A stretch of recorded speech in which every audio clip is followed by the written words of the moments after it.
Oliver Darcy is the former senior media reporter for CNN, where he wrote the widely read Reliable Sources newsletter. He's now the founder and lead author of Status, a newsletter which has quickly become a must read for people who follow journalism as he gets scoop after scoop. You can subscribe at status.news, and you can catch him right now as my next guest. Oliver, thanks so much for being here. It's a pleasure to be here, Andy. So I want to start with the story that you've broken news on, and which the Wall Street Journal broke more news on Wednesday night. This is the saga of Paramount, parent company of CBS, and Donald Trump. Can you give us a quick summary of the basics here before we get into the sordid details? Sure, this is a really interesting story because it involves a business transaction as well as a lot of politics and newsroom interference. The short version of the story is that Paramount Global, which is the parent company of CBS News, is trying to merge with Skydance Media, which is owned by Larry Ellison and David Ellison. And they're trying to get this merger completed. The last step is getting FCC approval because Paramount Global, they have the CBS licenses, so that it involves a transfer of broadcast licenses, which requires FCC approval. The FCC is now chaired by a Trump lackey named Brandon Carr. And Right. as they're going through this approval process, Donald Trump has separately sued 60 Minutes, right? So he sued 60 Minutes. It's an absurd lawsuit. It's based on what he describes as like malicious editing to make Kamala Harris look better in a 60 Minutes episode from before the election. Right. It's there's no real there. The transcript's been released. It shows no malicious editing. There's nothing there. But Donald Trump's filed a $20 billion lawsuit, and he is using basically the government at this point to stall this merger until this lawsuit is settled by Sherry Redstone, who controls Paramount Global. Now they'll say too, just to be clear, they'll say that this lawsuit and the FCC not approving yet the merger are not connected. But I think it's pretty clear to everyone, including Sherry Redstone, that there is Yeah. some connective tissue here. And once they perhaps settle the lawsuit, this FCC approval might speed along. So why is this story so important? What sets this apart from the sort of sadly typical story? Giant corporation is trying to cut a deal with DC in order to get something it wants. Why do people need to be paying closer attention here? Because I feel like, outside of people who have an interest in media, like you do or I do, there's not a lot of focus on this as like something that is incredibly important. Well, one, I mean, it deals with 60 Minutes, which is considered to be the crown jewel of American broadcast journalism. And so, what Donald Trump wants is he wants 60 Minutes to apologize to him. And so he can hold that up high and say that, the 60 Minutes it basically pushed fake news and they helped Kamala Harris win. That's what he really wants.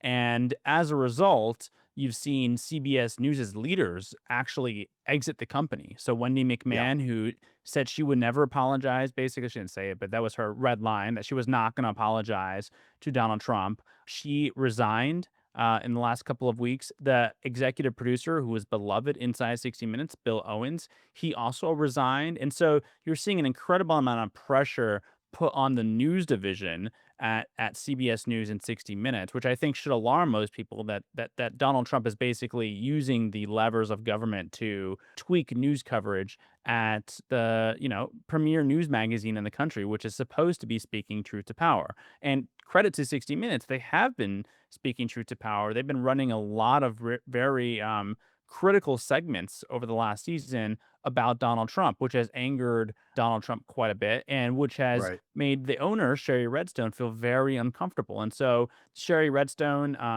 or George Cheeks, who is the CEO, co-CEO of Paramount, even floated, according to the people I've talked to, not airing the season finale of 60 Minutes. It was suspected that he was operating under instructions or pressure, at least, from Right. Sherry Redstone. And so this is a really interesting story and a really important story because it not only is it dealing with a merger and yes, basic politics when you want to get a merger completed, a business deal completed, but also how we get our news and information and how Donald Trump can use the government to, bend the media to his will so he can push through his radical agenda without as much criticism. So I mentioned in the intro that the Wall Street Journal broke some news on this. It was Jessica Tunkel and Josh Darcy who reported Wednesday night that Paramount offered $15 million to settle the lawsuit, and that this offer was turned down by the Trump team, who said it wanted more than 25 million and also an apology from CBS News. Is that what you're hearing as well? I haven't heard the specifics of this, but I would bank with the Wall Street Journal's reporting. I would be shocked if they would accept a $15 million lawsuit because, frankly, Donald Trump has Sherry by the throat. She needs this deal, to be clear, to go through. Like Paramount Right. Global, I mean, the broader context is Paramount Global has been completely upended, like a lot of legacy media companies, by Netflix and streaming. And the only way they can compete is by merging with other companies to get bigger, and the value of Paramount Global has dramatically decreased in recent years. And so Sherry Redstone is left, her father left her with this media empire that's rapidly shrinking, and she wants to cash out. And for the company to succeed in the future, they need to merge. So this deal has to happen. If it does not happen, it will be catastrophic for the company. And so Donald Trump knows this. He knows they need this deal. And so it would be shocking if you would accept $15 million. That's basically what Bob Iger paid him over at Disney, and he didn't have him by the throat. So I would suspect you would need a lot much larger sum of money to satisfy Donald Trump's team, and I think he's going to demand an apology, Yeah. so he can hang that up in the museum he's going to build, which I'm sure is going to include some sort of fake news wing that's going to end Right. up being paid for by all the media companies, which will be, Yeah. making a mockery of them. Yeah, it's really sad. You mentioned Wendy McMahon earlier. Talk a little more about why she left. You reported that there were rumors. Was it about the apology or was it about the programming? What was it I exactly? Or think was it it was just a it all of was the a it was a above? confluence of different factors that Okay. caused her to resign, but I think ultimately a lot of this came down to newsroom pressure and her refusing to go along. And so there had been some instances, to be fair to Paramount and the folks there, where they were not happy with some of the moves she made. For instance, she redid the evening news and the ratings dropped and it wasn't a great look. And so there were certainly some bones to pick with the way she was managing CBS News. But I would put money that if she was going along with, sanitizing 60 Minutes and placating Donald Trump on behalf of Paramount, that she would still have a job, and she'd probably have a job in the new Skydance version of Paramount. I think, and my reporting suggests that she wasn't going along. She was not going to be a news chief who went along with censoring 60 Minutes and taking it off the air and um, and watering it down the content. And I think that was really the main sticking point between her and her bosses at Paramount Global, George Cheeks, who is the co-CEO, and also Sherry Redstone. And to be clear, Sherry, from my understanding, she never actually directly communicated with Wendy. She would Uh-huh. communicate through George Cheeks, which put him in this awkward position of middleman. I think Right. George knows that he shouldn't be interfering with CBS News, and he was empathetic probably to Wendy's arguments and position. But at the end of the day, his boss is putting tremendous pressure on him to do everything they can to make sure that Donald Trump stays happy because they want this deal to go through.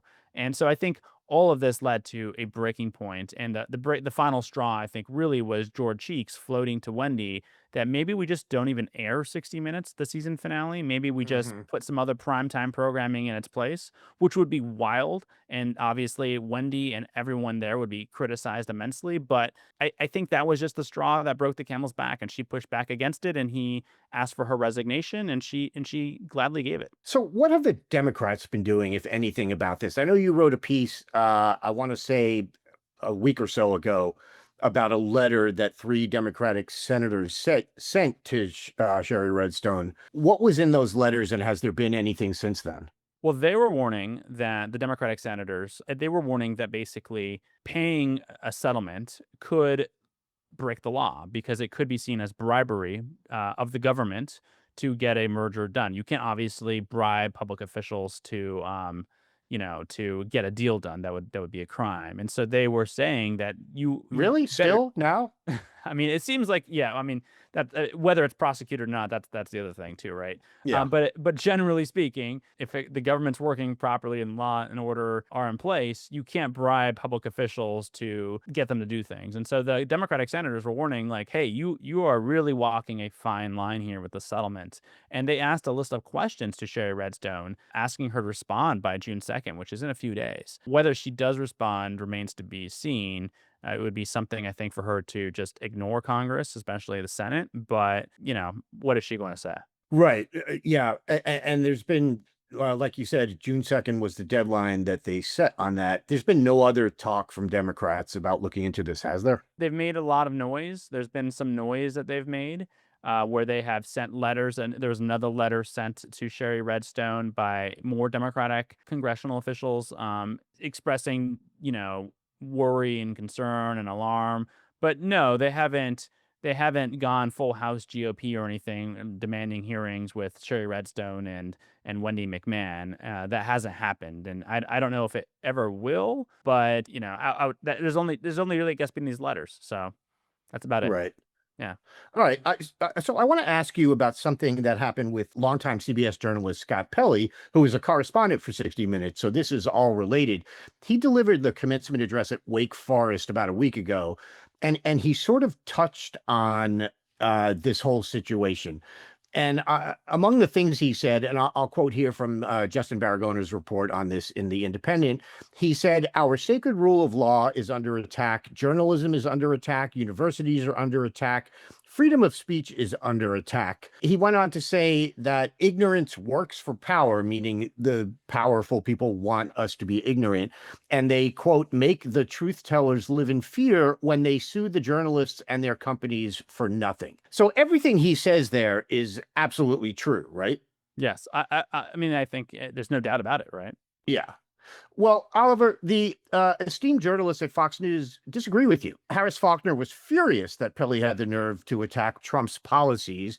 She said, quote, "Does he hate half the country as much as he hates President Trump? He never mentions anything about the 76 million people who voted for Trump as being valuable and loved in the country. He goes after the man they voted for." Former Trump press secretary Kelly McEnany went even further, saying Pelley should have been arrested because there was an overt lie. And she said, "What do you know about journalism being under attack? What does he know about that? I mean, 60 Minutes should be reduced to 0 minutes." So does this make you change your mind? Well, I think it's so rich, by the way, that these Fox News personalities, who are not really journalists, they're frankly propagandists, that they would talk about insulting half the country or whatever. What do they think they were doing for the last 4 years under Joe Biden? Were they showing immense respect for Democrats? If anything, they've been mocking them as snowflakes and triggered, and then showing that they are the ones who get triggered more than anyone when they hear Scott Pelley telling the truth about Donald Trump. Right? He's stating facts. I mean, they're all supported by reality, what we're seeing in front of our faces. And in fact, at sometimes Fox News even sort of reports on the things that they're attacking him for. And anyway, so the hypocrisy is rich with them. But I think it really shows that 60 Minutes has struck a nerve not only with Donald Trump but the greater MAGA movement as a whole. And Scott Pelley is obviously one of the top correspondents at 60 Minutes. He was the one who defended Bill Owens when Sherry Redstone was interfering with the program, and he had I think, quite a powerful 1 minute report about the interference at 60 Minutes. And so he has a target on his back. And speaking truth to power like that is going to result in a lot of blowback. And I think the Fox News, they want to, when they see someone like Scott Pelley, they want to quickly try to make them out to be a partisan and to destroy their credibility with conservatives. And I think that's what they're trying to do right now with them.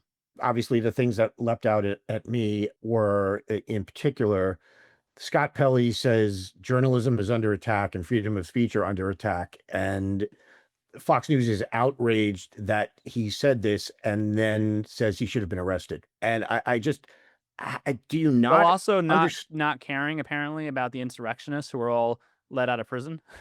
Sure. Oh, of Like, course. it's the But hypocrisy over there. I mean, the I standards, know. there's no Yeah. consistency, there's no intellectual No. consistency over there. It's just, No. owning the libs 24/7. Yeah, it's the Fox Grievance Network. It's not the Fox News Network. But just the idea that you would call a guy a liar for saying that freedom of speech is under attack and then say he should be arrested for saying that, like I don't under the disconnect there. And again, I know I I shouldn't would read love to anything know what, more. like, some of the Fox correspondents think about that. Jackie Yeah. Heinrich is on the Yeah. board of the White House Correspondents Association, and the White House Correspondents Association has been saying that the president is assaulting the free press.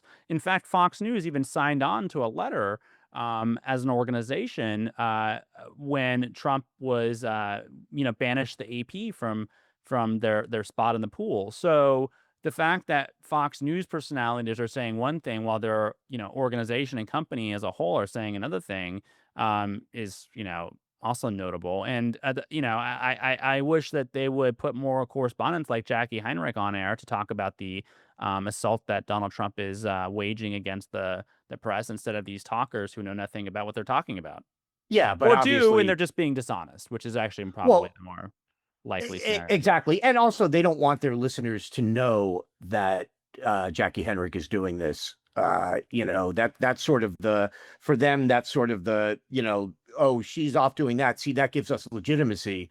But they won't tell their viewers that. They'll just have people like Harris Faulkner and Kelly McEnany get on there and spout their nonsense.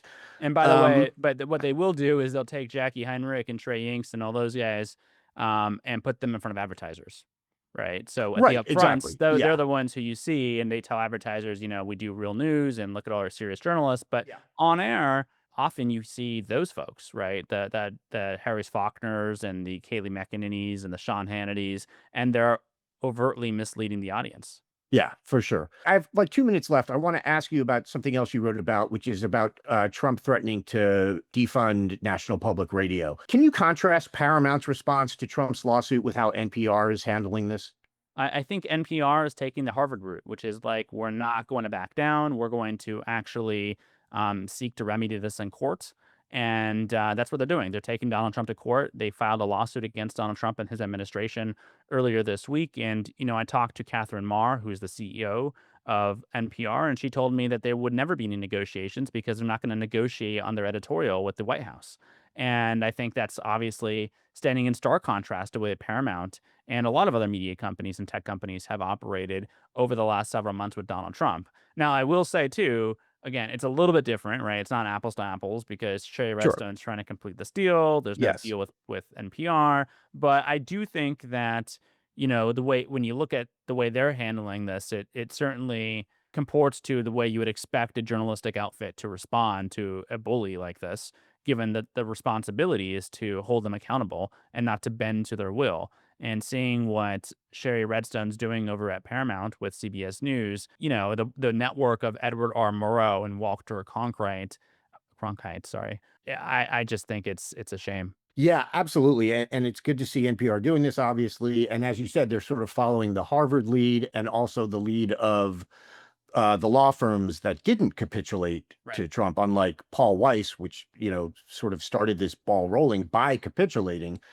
And, And the the dirty thing secret is, is Donald Trump keeps losing in court, right? that's what I was just He going to say. keeps Yes. losing in court. There's injunction after injunction issued by these judges, so much so that now you're seeing on the right a real talk about, like, should district judges even be allowed to issue injunctions? Law and Order Party is now basically upset about the law being, followed.